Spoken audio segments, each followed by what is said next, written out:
All right, very good morning, and Merry Christmas to you. It is chilly out there, about 10 degrees. Welcome to Aired Out. My name is JD Green. It is so nice to have you on board. We have cloudy skies right now, and it's a frosty one. But thanks for tuning in. Thanks for getting your day started with us on this Christmas Eve morning.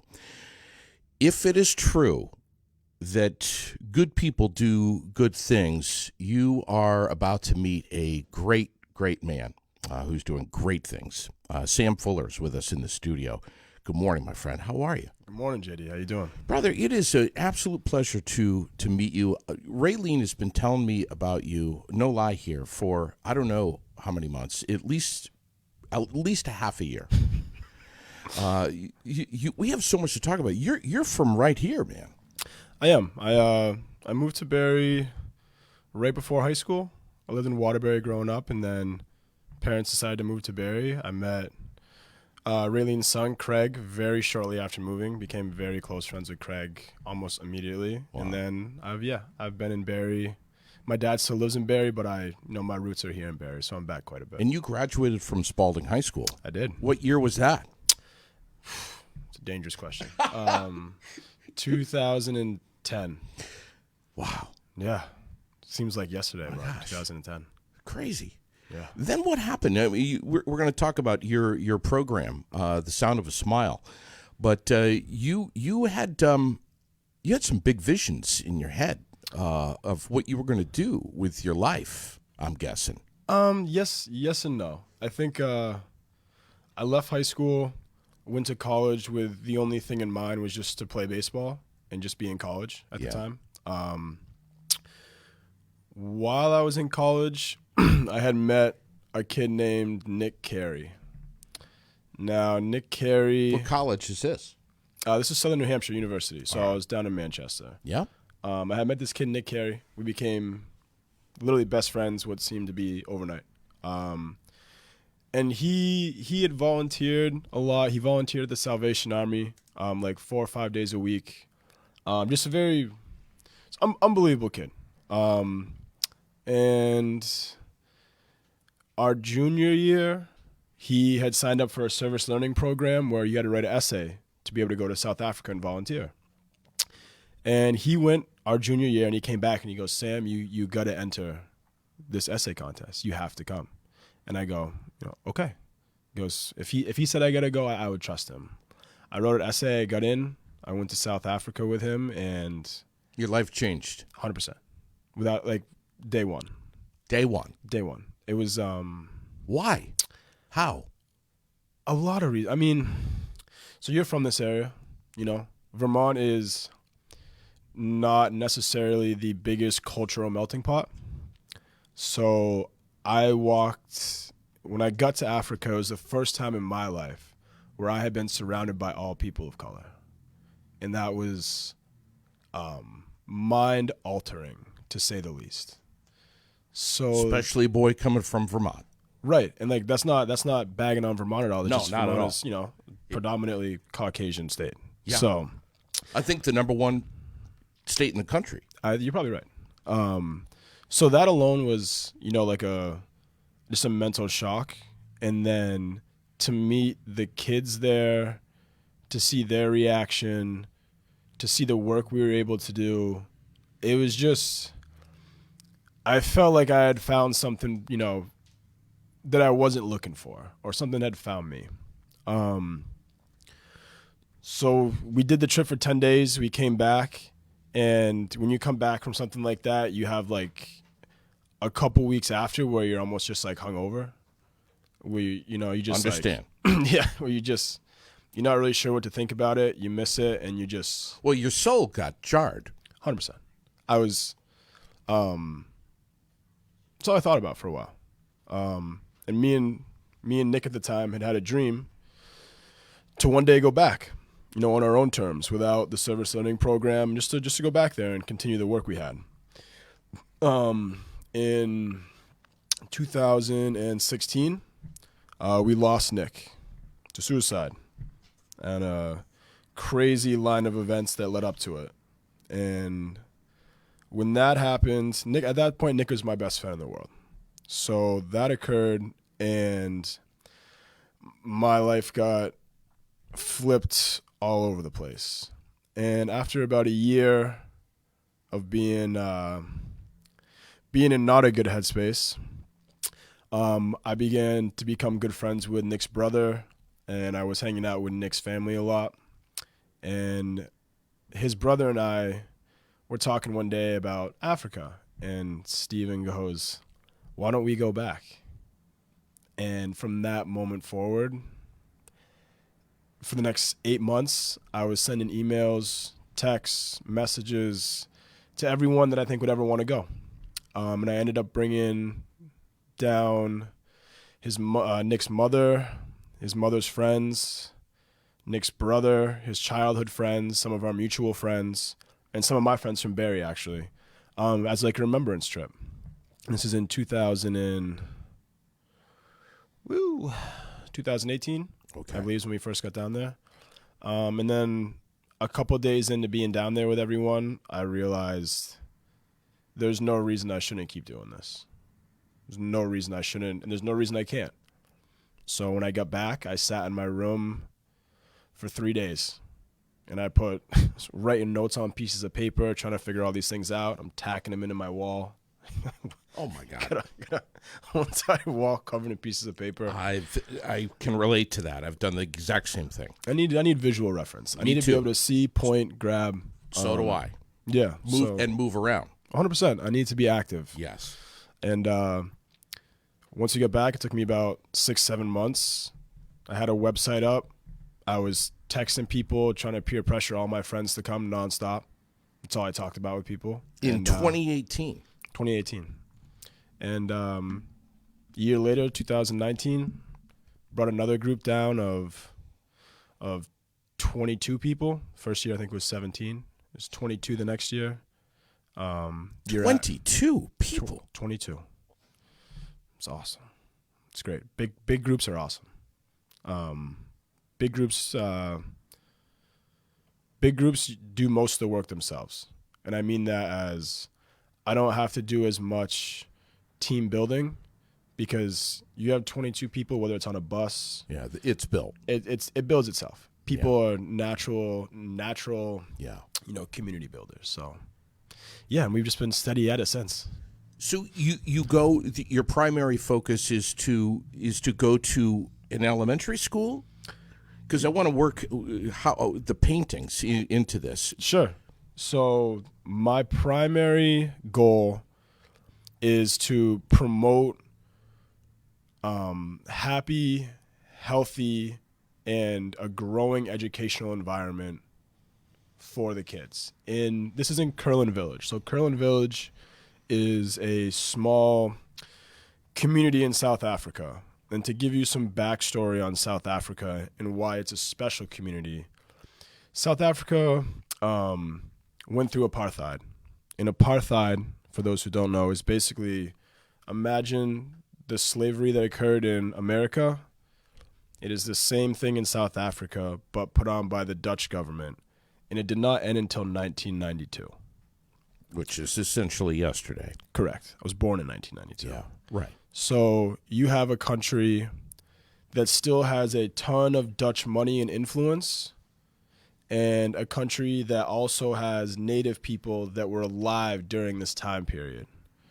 So you can imagine the amount of stuff that's gone on in the United States over the last couple of years in a country that slavery is a lot farther out than South Africa. We have South Africa where slavery was over 29 years ago. Yeah.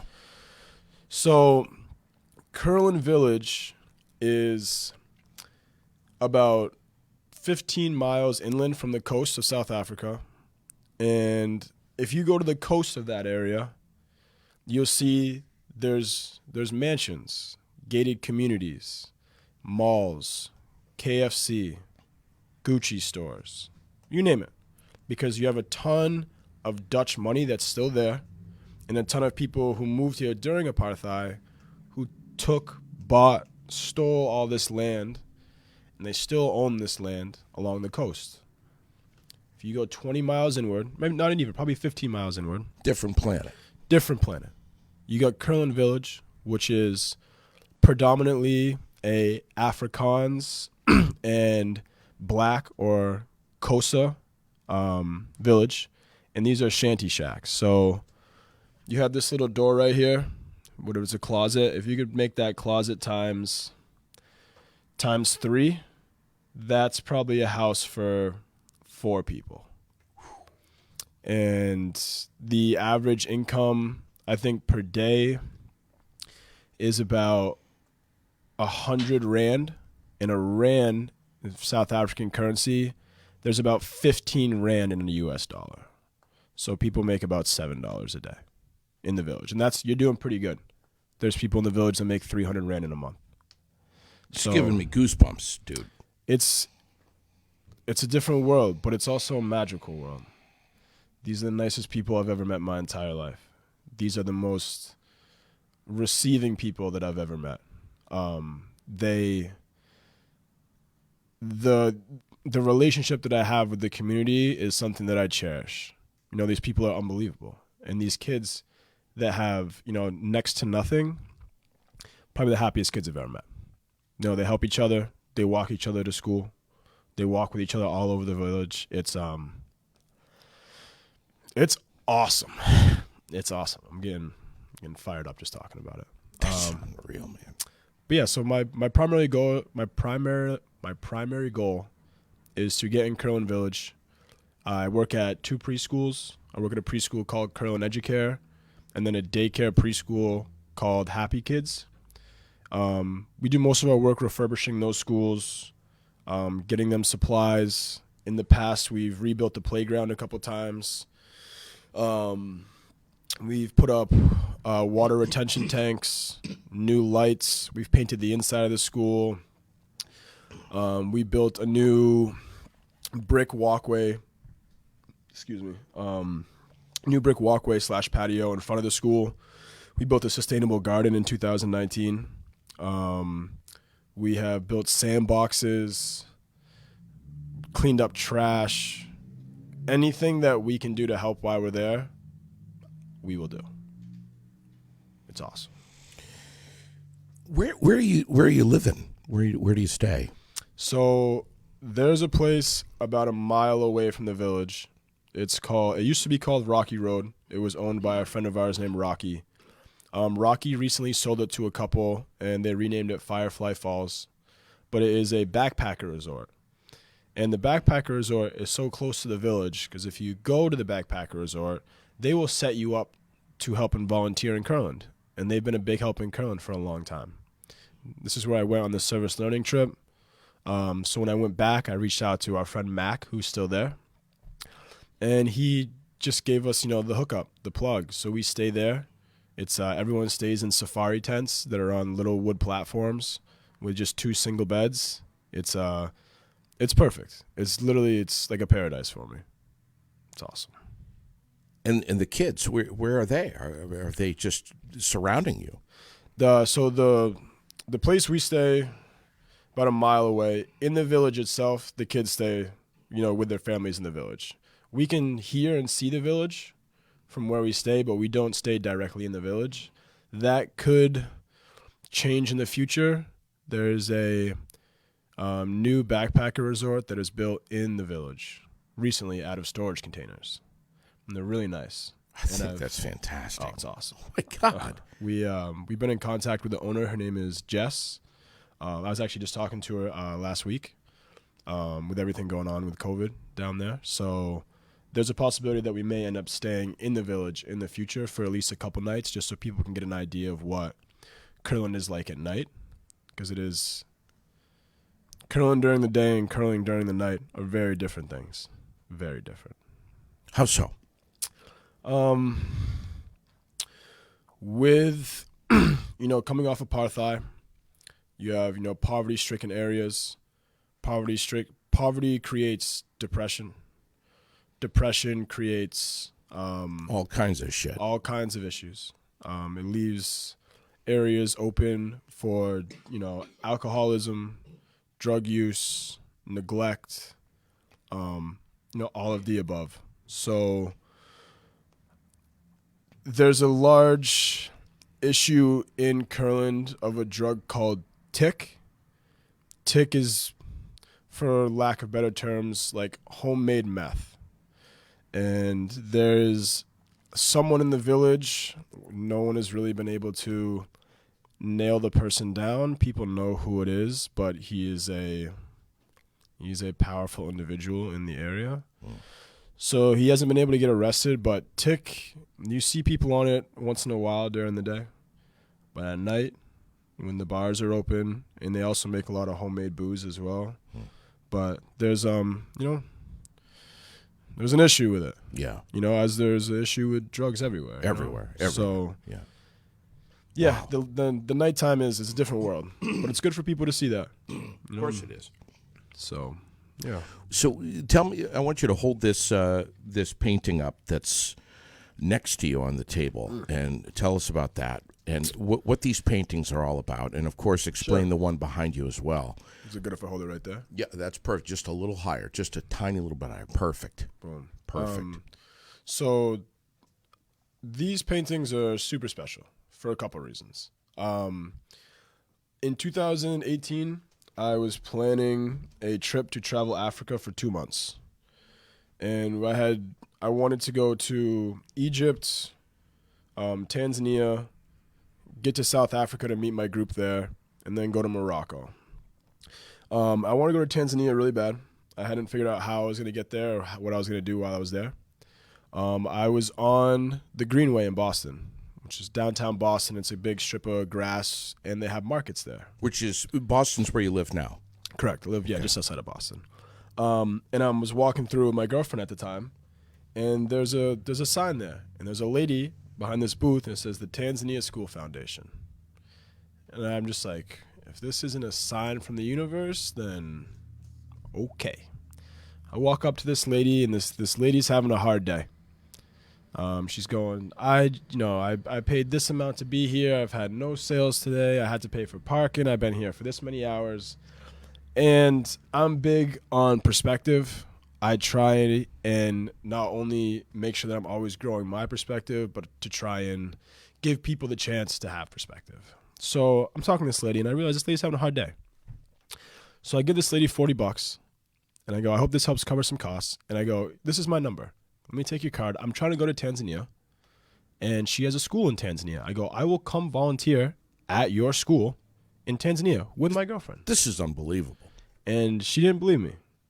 And she called me about a month later. She goes, Sam, I just found your number. I'm sorry I didn't call you. And I go, I'm leaving for Africa in 4 weeks. You told her that. I told her that. And I go, I can be in Tanzania on this date. And you can have me and my girlfriend there for, I think, 5 or 6 days.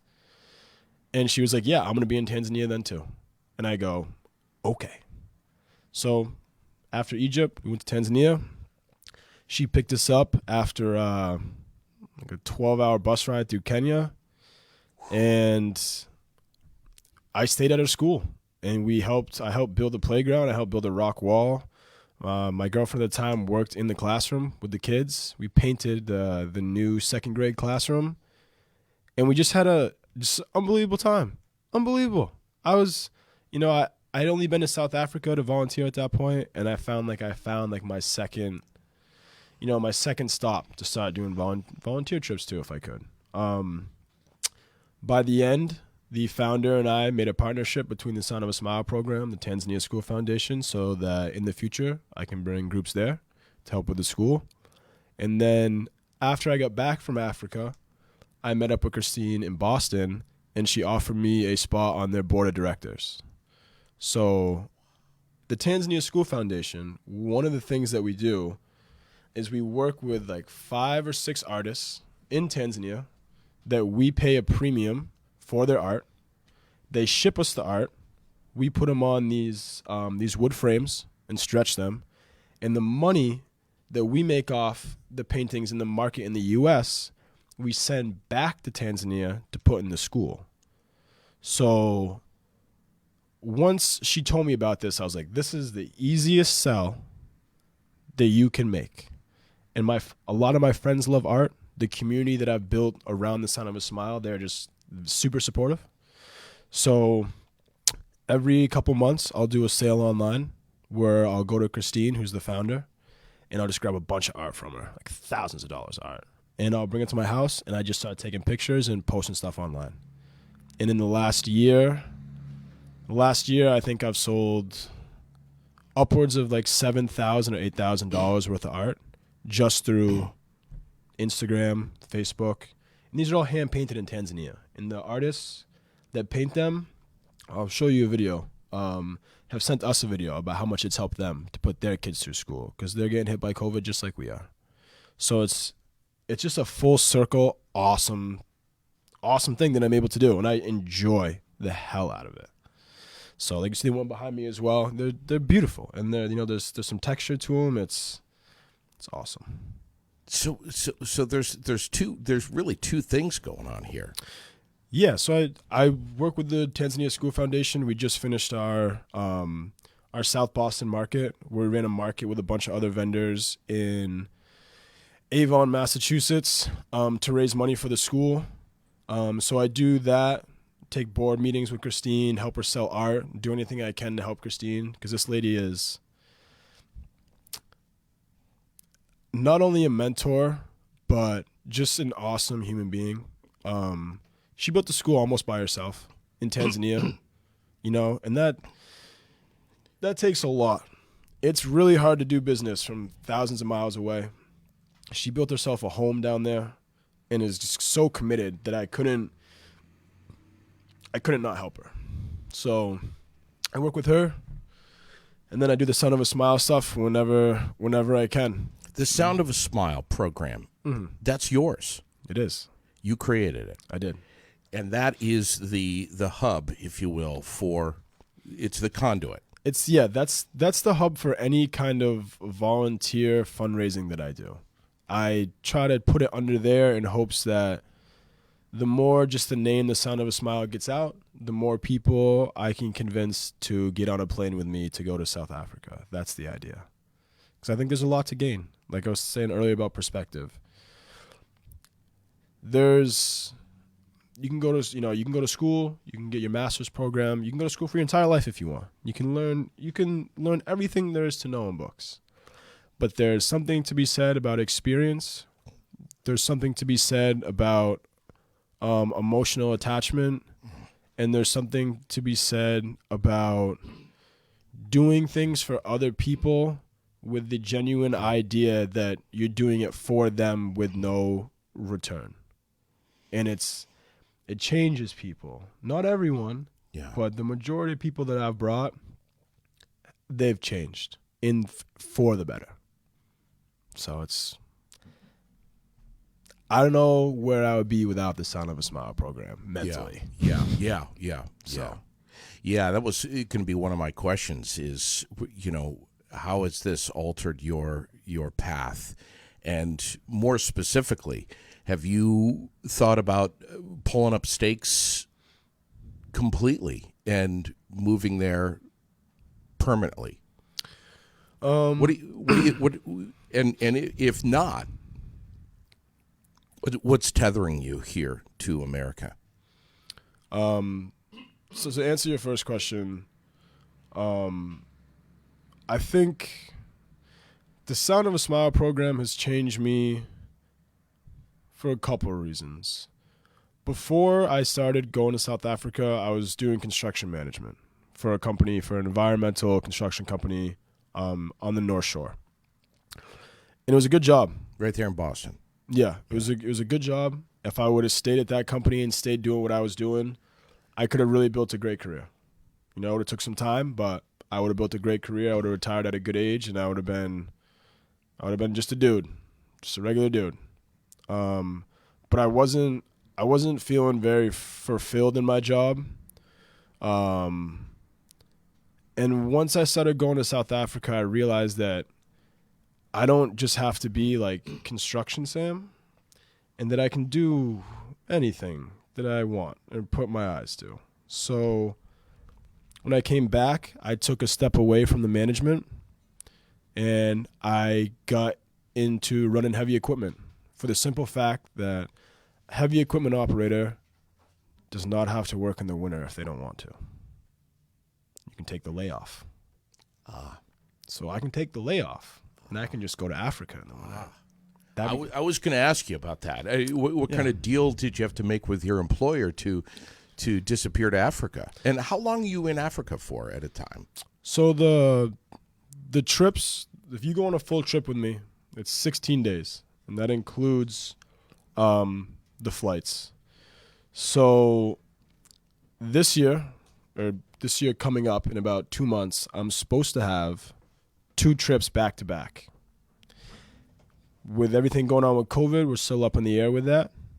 But I would be in South Africa for 2 months in 2022.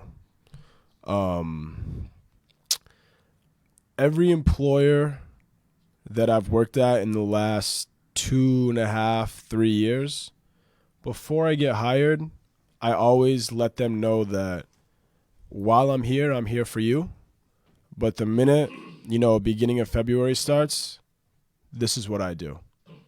And if an employer isn't supportive of that or isn't about it, then I just won't take the job. Wow. That's fine. That doesn't bother me at all, because I know I get much more sanity out of that than I do, just listening to whatever they want me to work. You're stamped right on the forehead. You're stamped. This is who you are, and it's the package deal, or 100%. it's no deal. Right. The company I work at now is called Mirror Construction.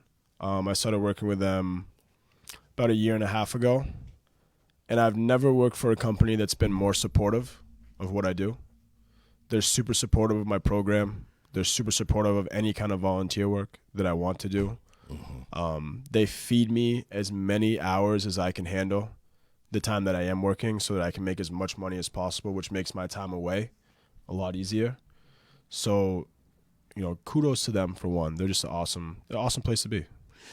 You leave the same time every year?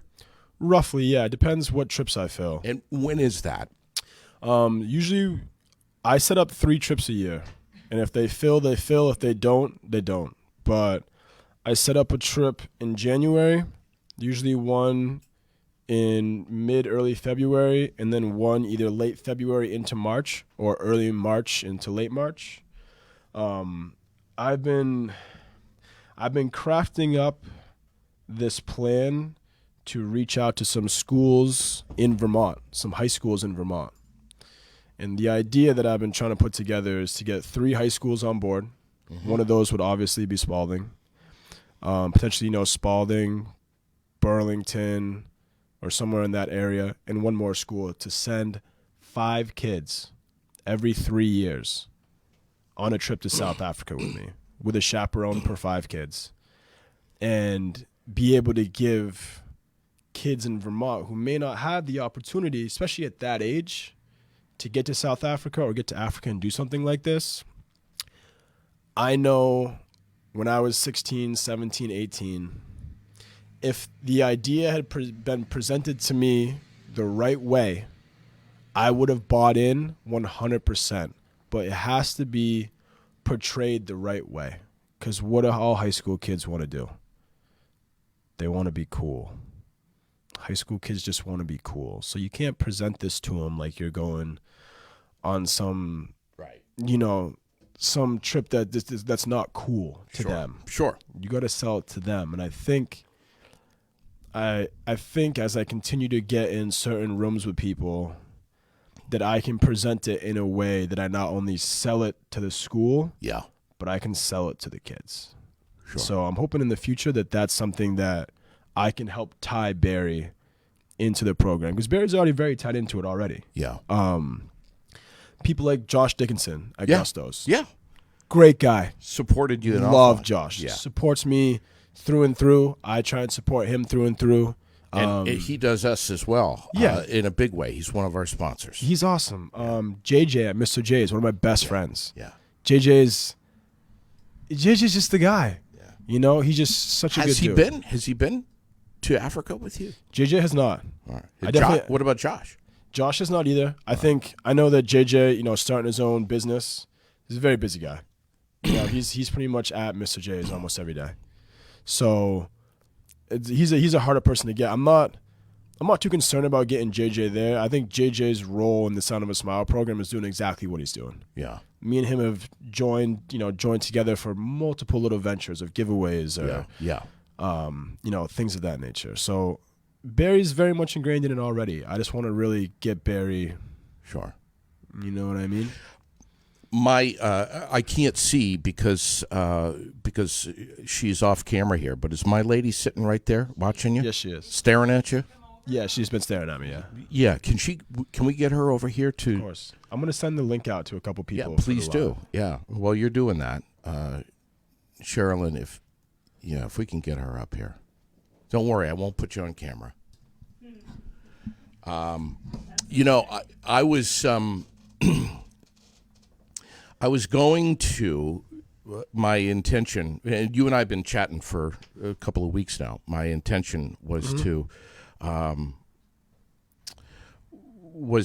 save this for tomorrow, which is of course Christmas. But I just decided that it would be pretty cool for you to see my lady, who is a huge fanatic of elephants, to see her reaction. So, in honor of the best mom that could ever be on the planet, who I am so lucky to have as the mother of my daughter, this is for you. Merry Christmas. And I could probably throw a camera over there and have people see this. So much. Look at that. There you are. That is absolutely beautiful, and to know that this is where this comes from. Yeah, mother and daughter. It's beautiful. Thank you. Well, like I said, I was going to wait, and You have to do this now, honey. This isn't about this. I know, but I wanted to give that to you and I just decided with Sam present, so he can see. Did you bring this in? Obviously, you brought this in. Did he bring it in? He snuck this in here 5 minutes before you got here. No. Yeah. Good job I was late, huh? Yeah. Thank you so much, honey. JD, that was great delivery right there. That was a great delivery. Well, we always wrap stuff and put it under the tree, but why not? Good delivery. Thank you, honey. Yeah. No, you don't have to. Yeah, I do. Thank you. I was gonna say, because I was talking to you earlier, Sam, about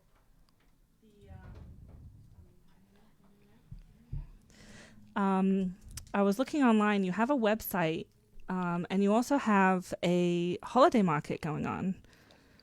Yes, we do. Well, Can we learn a little more about that? yeah, so the holiday market was an idea of our founder. She wanted to rent a space and talk to all the other people that she works at with the markets that we usually do in the summer, like the Soho market, the Copley Square market. She started her own market around the holidays to get a bunch of vendors in there with all different things. We had people there with stuff from Thailand, different parts of Africa. We had alpaca fur from southern Vermont, a ton of different companies. And we put that together. We rented spaces to vendors to help make money for the Tanzania School Foundation. And then we also brought our entire inventory of art there to sell. So one of the things I do with Christine, who's the founder, is whenever she does these markets or really needs to sell art, I'll do these online sales where I just post a bunch of stuff online and, send pictures of stuff that I think people might like, and I just see who bites. Sometimes it goes really well. I think we sold, JD was a part of this as well. In the last 5 days, we've sold about $1,600 just through Instagram and Facebook, through my friends, a lot of whom are from Barrie. This one behind me is actually for Josh Dickinson. It's beautiful. It's absolutely. Yeah, Josh bought this one, and he's got a couple other in my car as well. There is so much to see at this market, and the artwork stands out. I mean, you can see it from across the room. It's absolutely beautiful. The colors, there's all different kinds. It's not just animals. The elephants play a huge part in it, though. Where is it? Because I want to go. Is it still on? How long is it on for? So the market, the last day. Whoa! You want to go to the market? Yeah. Well, we're going to be talking about that too. But I want to know about the market right now. The market actually ended yesterday. Oh my God! Of course it did. But we're gonna be doing the market, I think, as an annual thing. It went pretty well, I think, for the first time. I know that the founder is really hard on herself. She does a great job all the time, but she always thinks that she can do, above and beyond better. So I think we're going to do it again next year, hopefully bigger and better. I will be selling this art year round for the foreseeable future. But yeah, I think the market is something that you'll be able to hit next year, hopefully for even a longer time than this year. It's very cool. Yeah, I want to talk about that too. The website is tanzaniaschoolfoundation.com. There's top right corner is a menu bar. You can just go to shop and paintings. And I want to say that we must have at least a couple hundred pieces up there that range anywhere from, these 12 by 12s, kind of like the elephant that you have. And we just started getting some very large pieces from a couple artists that are about 6 feet by 6 feet. And they are immaculate. They're more expensive, of course. But they are. I saw a couple of the large pieces at the market. You had a couple of large ones at the market that were just blew my mind. Yeah, there's one of the artists. I don't know if it's Seto or it's Bosco, but he has started to put fabric within the paintings. So he'll sew fabric into the canvas and then paint around it. Oh my God! In these abstract cultural depictions, and it's beautiful. If I had the money, I would, every time I go to the warehouse, I'd blow my paycheck. So I try not to do that as much as I can. But I've definitely bought quite a few. So I was poking around last night about you, Sam, and you have a website for Sound of a Smile, right? I do. So on that website, there is a ton of information. It's a beautiful website, by the way. You did a very good job on that. Thank you. I appreciate that. But there's also, so you can find out a lot of information from there, but if you scroll down, there's a donate for Wishlist items, where it brings you to a list of items for the schools, right? Is that on Sound of Smile or is that on the Tanzania one? I think that's on the Tanzania website. Oh, I'm sorry. No, that's totally okay. Trust me, I get them confused once in a while too. But yeah, that's on the Tanzania website. So there's the Tanzanian government's not the easiest to work with. Is any government? I mean, yeah, especially when you're trying to do good, especially when you're trying to do something good, There's a lot of loopholes that you need to jump through. So there's a lot of things that, we try to raise money for, not necessarily because we want to, but because we need to. So the Tanzanian government will tell you, okay, you want to start a school, you have a kindergarten classroom, a first grade classroom, and a second grade classroom. Well, if you have those three, then you need to have a third grade classroom. And once you get a third grade classroom, they'll come up to you and say, well, now that you have 4 classrooms and 4 ages, now you need a library. Oh, and once you have a library, then you need extra bathrooms. So it's nonstop. So this school, and I'm not opposed to it. I'm obviously all for building the school as much as possible and offering these kids as much of an educational experience as we can. But the government sometimes makes it really difficult with time constraints, money constraints, taxes.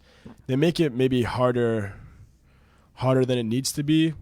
But once again, I'm a person that tries to grow my perspective a lot, and I do understand that a lot of these African countries are still in the aftermath of a colonized government.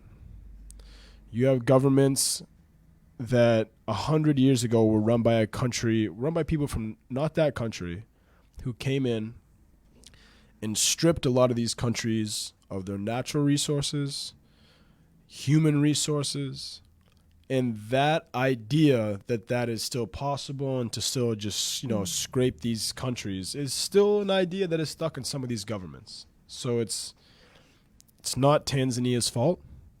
It's the position that they've been put in and some wrongful deeds that maybe have been done to some of these countries that have led to some tough decision making now, if that makes sense. Mm-hmm.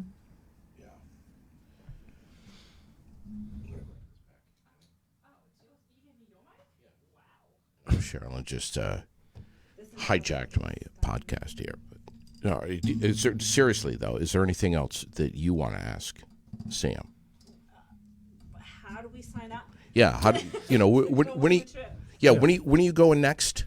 I'm supposed to be leaving on a plane February 2nd, but there's a lot of things in the air, no pun intended, COVID, that are playing quite a game on my sanity.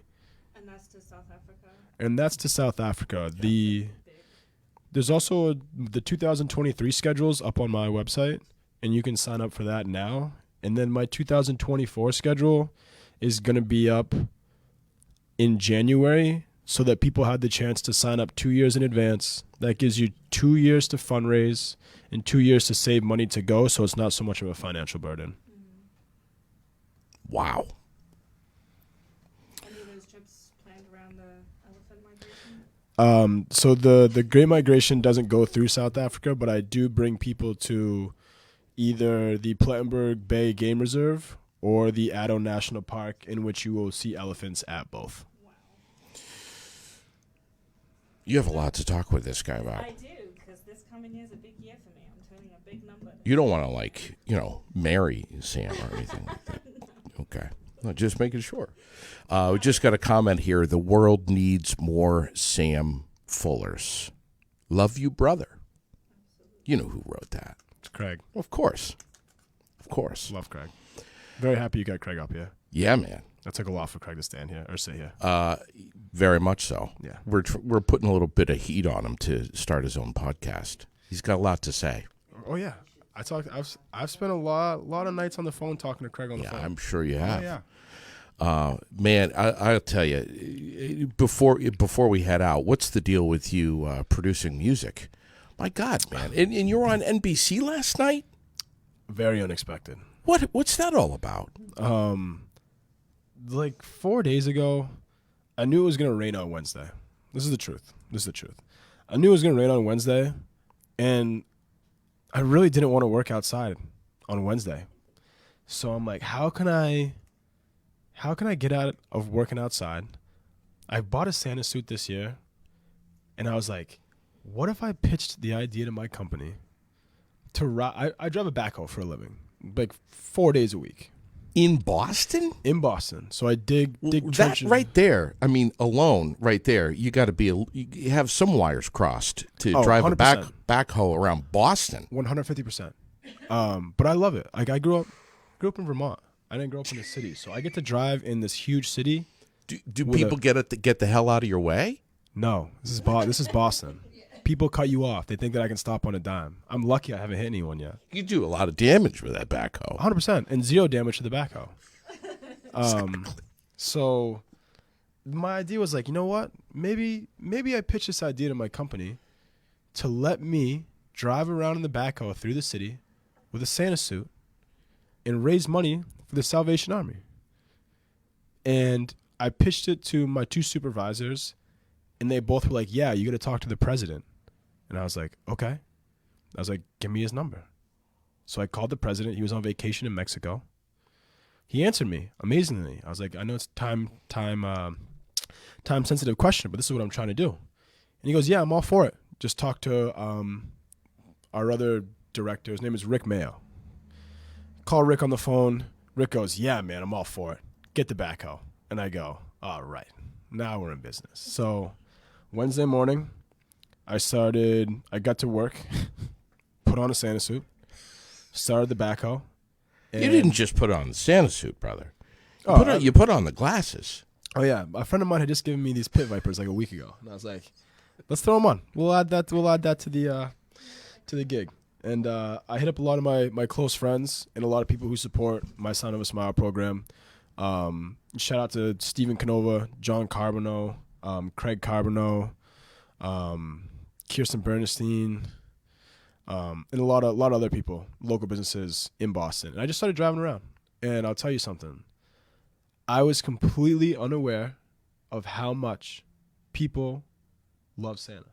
Yeah. It's not nothing to do with me. Yeah. Santa. Oh, People love Santa. He's got his own brand.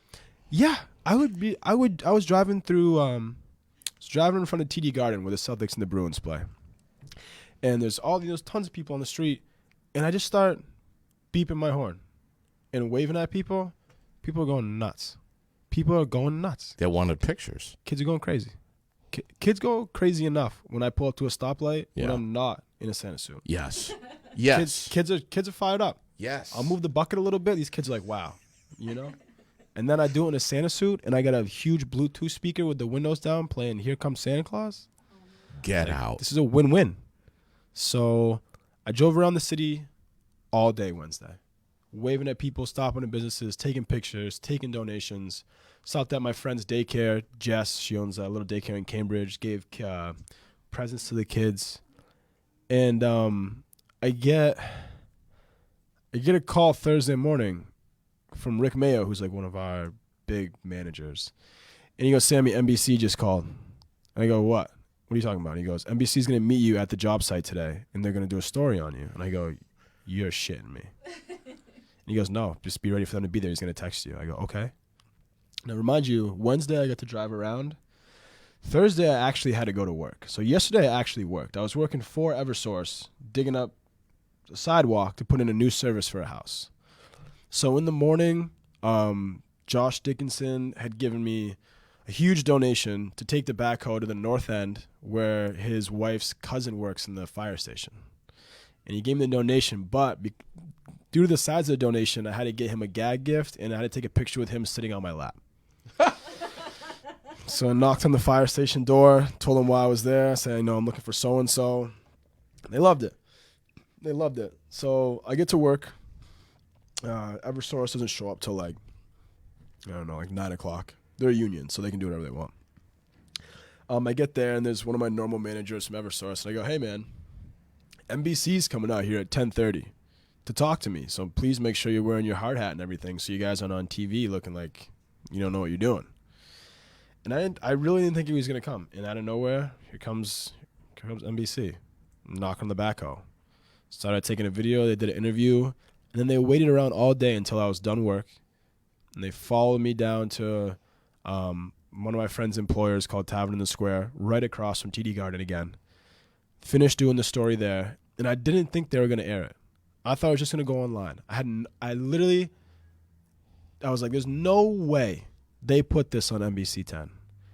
After work, I'm driving around picking up some art, some Sound of a Smile gear before I head up because there's a bunch of people up here that have bought some stuff.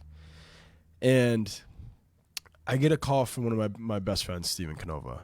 And he's going, dude, someone just sent me a picture of you and me on TV. And I go, no way. And he goes, Sam, they're playing the whole bit. And I go, what are you talking about? And out of nowhere, my phone just starts going. Ping, ping, ping, ping, ping. You were like super chill. Like you could tell that maybe you didn't think it was gonna be online. I thought it was just yeah, dude. Yeah, I was like, Wow. I had no idea. And then people are sending me the bit online, people are sending me videos they took. I'm still at very much a lack of words. Yeah. I was just speechless, and I was just mind blown that the guy did the story, and he did a great job. Yeah. Shout out to the guy at NBC 10. I think it's Brian Burrell. Did a awesome job on the story. Yeah. Got all my content. It was. How much money did you get together for the Salvation Army? I can let you know right now. Check my Venmo because it keeps clicking up as the day goes on. Oh my God. Talk about I want to know if the grassroots, man. cab was heated. Oh, 100%. I would. Our company actually bought these backhoes last year. They're brand new, and they're awesome machines. And I am very grateful to be in the one that I'm in. As of right now, I have $4,200. You had 2,500 like last night, dude. Yesterday at noon, I had 2,500. How much again?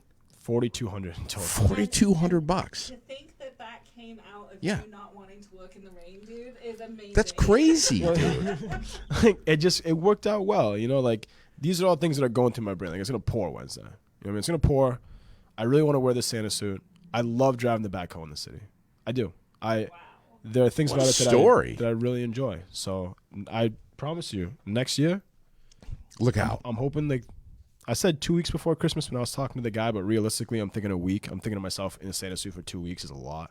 Yeah. But probably a week before Christmas, I would estimate that there's going to be far more backhoe operators in the city of Boston that are wearing Santa suits. I can almost promise you that. Unreal. For sure. The guy ended the bit last night too. Oh, the back Oh, ho. Yes. I get a kick out of it. I like corny jokes, so I was like, all right, man, you got me. Yeah, that was pretty slick. It was pretty funny. So, what's the deal with you as a music producer? What's that all about? I used to write a lot of music. I used to rap a lot, especially in college. I rapped with Nick, who's the guy who got me to South Africa. I used to rap a ton. I don't as much anymore. I write a lot. I think for my own sanity. I get a lot of my own thoughts and words onto paper, and that's like a really big stress relief for me. I'm also able to not think about anything else other than, that current line or that current whatever. So probably for the last 4 years or so, I've really only written music for my own self-sanity and stress release. And it is proven for probably the last 8 years to be the best form of stress relief that I have found. Whether I'm write poetry, rap music, whatever it is. But it's just really good for my soul to do that. So. Have you thought about selling? I know we're going to wrap up here in just a minute, but have you thought about selling that and maybe throwing some of the proceeds to the Tanzania School Foundation? You want to get on a track, JD? I'm just saying. No, I have, of course. I just don't. At this point in my life, I know why I write. Yeah. And I know that I'm writing for my own mind and for my own soul. Yeah. And I don't know if I'm at the point where I want to, to share it again. Yeah. I will hint that I have been writing a lot more recently. Sure. And I have been showing some people recently for the first time in a long time. But I don't know. I think that's just more of like a like a self ritual thing at this point. Sure. I think I have enough brain power to find other ways to raise money, not only for the Tanzania School Foundation, but for whomever. Yeah. It's just a matter of putting them into action. So the thing that happened yesterday was a good confidence boost. I was like, you know what, maybe we're on to something a little bit more than we think. Yeah. Maybe trust myself a little bit more when I'm crafting up ideas. We, Sherilyn and I, are so much looking forward to your next market that you have here in Central Vermont, selling this beautiful art. There's going to be, I know you're trying to wrap up, but there's an opportunity that I may be bringing up. Show that again. I may be bringing up a lot of art this spring. I'm always talking with JJ, at Mr. J's. He's always willing to, put some art up on the walls once in a while. I was just at Maria's Bagels before I came over here. Yeah. And they got a bunch of art over there. Yeah. And I was like, dude, maybe I should give you guys some art. Yeah. So I think I'm going to start influxing it into some more businesses in Barrie. You should. I think it's a really good way to bridge that gap. Bring some in here and put it up on the walls over here. I'll happily do that. I'm going to be back up here in a few weeks, and I'll bring you some. Oh, that would be fantastic. I'm going to bring as many elephants as I can so that your wife just buys them. Oh, my God. It's guaranteed sale. Brother, I can't thank you enough, man. I appreciate you, man. This has been awesome. This is just incredible. I think what you're doing here is great. I love seeing people I know, like Stone and Browning came on here. Yeah. I love Marcus and Ruben. Yeah. I think it's great that you're doing this, and I think show. that I just hope it continues to grow for you. Thank you, brother. I really do. Thank you so much. I know Sherilyn wants to talk with you, but thank you again. Of course. So much. Our sponsors, Barslow Construction, Granite City, MMA. Gosh, we got a long list, and we are so honored to have them. Preston's Kia, Gauthier's Quality Grounds and Maintenance, Wright Electric, Wood Doodles, Donnybrook Fight Promotion, Barry Montpelier Times Argus, ASB Financial, Vermont Custom Woodworking, CW Creative, Gustos, FGB Theaters, Barrie Area Development, Central Vermont Chamber of Commerce, Salvador and Babbitt, Fecto Homes, Green Mountain Mulch, and Fontaine Forestry and Millwork. Sam Fuller, our guest. Make sure you share this one. big time. And thanks so much for following the page. Click a like, drop a comment, and again, share. We appreciate your eyes and your ears. Thanks so much for being a part of the experience, and Merry Christmas.